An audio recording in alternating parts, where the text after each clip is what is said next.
এখনই হতাশের মানে কি বলে পুকুরে হাবুডুবু খাচ্ছি আমরা।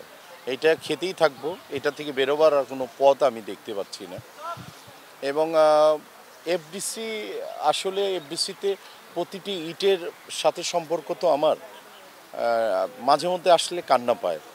এফডিসিতে কারা বিচরণ করছে, ফিল্মের মানুষ ছাড়া কারা বিচরণ করছে, কি করছে, আসলে খুব ট্র্যাজেডি যে এই জায়গাটার থেকেই আবার কবে যে শোনাশুনি শুনি এফডিসির কর্তৃপক্ষ বেতন দেয় না, এফডিসির সহযোগিতা নেয়, অনেক ফ্লোর বাড়িয়েছে বাইরে।